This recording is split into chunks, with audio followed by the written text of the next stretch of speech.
Here we are in Florida. I'm talking with John Dowlan, a legend in my life of somebody to look up to who was a director and instructor of the Air Force Drum and Bugle Corps, and all of those fabulous guys that came out of that drum line. But John developed some really heavyweight people. Yeah. In Filkins, Flowers. Oh, the whole Air Force. A whole Air Force kind of thing. Yeah.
John at one time was teaching 4 and 5 drum corps Wow. while he was in the Air Force because he had a lot of spare time. And he was setting standards both senior and junior. Yeah. And Riley Raiders, of course, Oh, yeah. was a big product of John. People don't realize one thing about John was he was not only an individual national snare drum champion, Right. he was a soprano horn champion at the same time. In 1951, the Nationals, VFW Nationals, were in New York. It was held in Central Park. You know who judged drums there? Errol Sturtz. Really?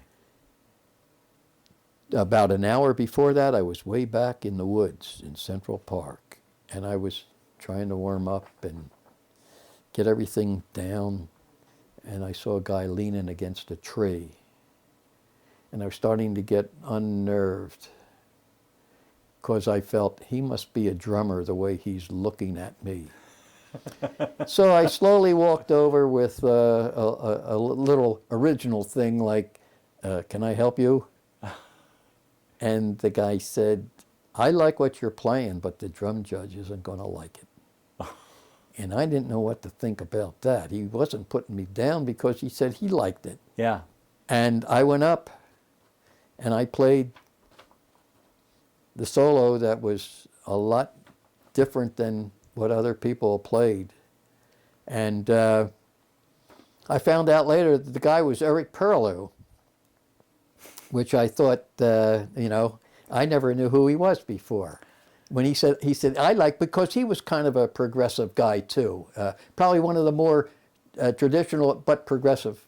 Sturtz, I had to walk past there on my way out, and Sturtz said something like, I wish you'd have played something else. Something to that effect. He did not like what I was doing. Sure. But I still have the greatest respect for him, and Eric Perlew was 100% correct when he said, I don't think the judge will like it. And I think he had mentioned something like, can you play Connecticut Halftime or The Downfall of Paris? And I said, yes, but I said, Boring. Yeah, that's right. And I said, I've been working too long on this one. It just so happened that the Riley Brass Quartet up there, one of the fellows couldn't show up. And I said, well, if you can't get anybody else, I'll play, because I said, I heard you practice and I know pretty much what it's about. Mm-hmm. And they said, well, okay, otherwise we can't go in. So the brass quartet was up there lined up, and one of the judges came up and he said, I think you're in the wrong place. The drummers are about 200 feet down that path. And I said, that I just came from there, that's okay. And I said, no, this is right. He said, well, okay. And the brass quartet went out, and the quartet won. Oh my goodness. Well, what did Can you you do? imagine? I played soprano bugle. Soprano? Yes. I didn't know you did that too. The funny part about it was I had just come from the individual snare in the drum quartet and walked there, and they said, you know, I said, well, if you can't go in, I said, give me the horn. I took the drum off, and when I think I still have my sling showing below the uniform. Oh, jeez. And within a half an hour, I won 3 gold medals. That had to be the happiest day in my life. Wow. Can you imagine? I didn't know you also played a horn. That's how I started out teaching. Really? I was teaching drums at a corps, and the bugle instructor quit. I said, I'll teach. Because I had messed around with a horn because my brother was in the bugle and drum corps when I was younger, and I could read music, I could write music, and I could arrange. And so... Because you had a piano background. Yes, yeah. Archer Epler in 1959 decided they were going to hold a contest and call it the World Open. They were going to invite drummers from everywhere. Okay. And I thought, well, the last time I was in 49, 50, 51. So it's been a long time since I was in a contest before. And this is 59. So I thought I would go. And fortunately, I won it. They called it the World Open. Yeah. And in 60, I thought, maybe I can do it 3 years in a row, like 49, 50, 51, 59, 60, 61. Okay. And I went in 60 and I won it. Oh, my goodness. And when I applied for it in 61, they said, no, we'd rather have you judge it instead. Oh, no kidding. Wow. And guess who was in the contest? Guys like Wilkins and Flowers.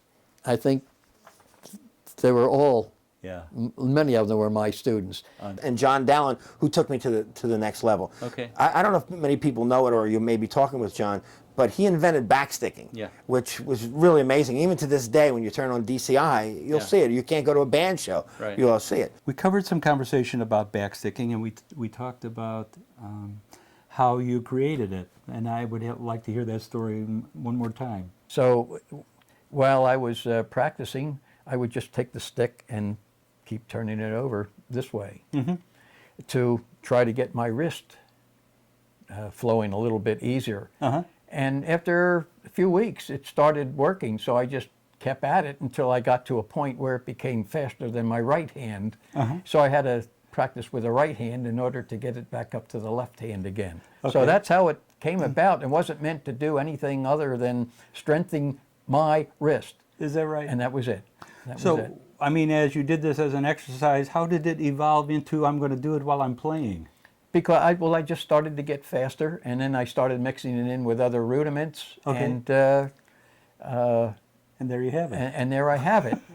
Don't even like to take any credit for doing such a thing because it wasn't done in that manner, and I never thought it was going to be. It was the Air Force guys that really said, okay, let's really go to town on this thing, and Yeah. they did. And for you to even think about doing that, and then all of a sudden, your book came along. Yeah. And I looked at the book with I wonder what he's doing, and it was good, Yeah, better than my book. Yeah, I took your ideas and put them in a book form and That's sold it, right? Yes.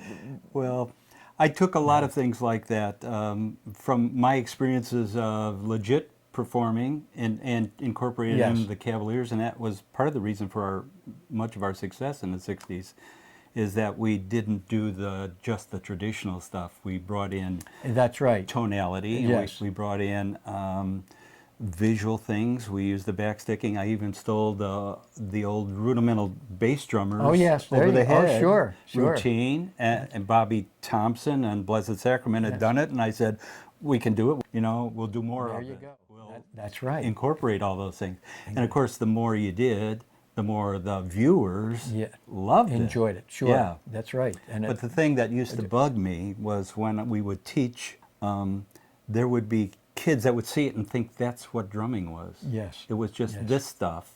Had nothing to do with the foundation you needed, to really be a player. I found that true. When I would go to teach a drum corps, that's the first thing I would say, teach us the backstick. Well, I'll teach you the backstick when you can do the other things the way I think you should be doing them. Amen. One thing you ought to know about John, John is relentless. When he sees something or wants to do something, he's, to this day, I can tell you his mobile, W3UIL mobile, I can still remember his call letters. Really? He got into ham radio and became an expert at that. He got to be a musician, became an expert at that. Whatever he attacked, he just, education, learning, and just kept at it. Quietly. Yeah. You would never know. The guy never blew his own horn, but he was a remarkable guy. Yeah. Remarkable.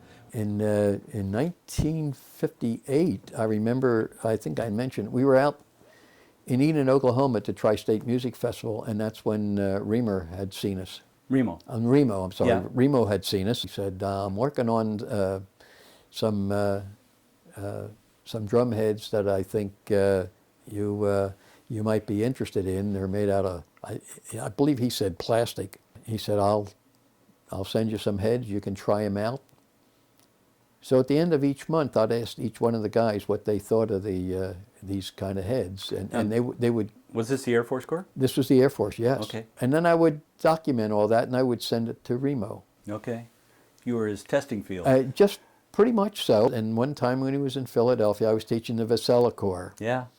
And I said, while you're here, I said, let's go to a drum corps practice, and I'll show you what transpires. He said, I'd love that. And we went to the practice. That was Joe Morella and the drummers there, and they were pretty good drummers. So he was very impressed. In fact, I have a letter here where he said, the stuff you're doing with those kids back in the East, he said, is just phenomenal. He said, maybe someday we'll get something like that out here. In '63, Okay. John taught us a drum quartet that I got to tell you, I am so proud to have been a member of it and learned so much, because we had carte blanche. I mean, we just created. And John had taught the Air Force Drum Corps. Right. And with all the people there and all the things, he kept throwing and challenging us. And the more he challenged us, the better we got. Yeah. And we really had an incredible drum quartet. Yeah. And we competed everywhere. We beat everybody in the country. And it was a real, real thrill to do that. But it was really special.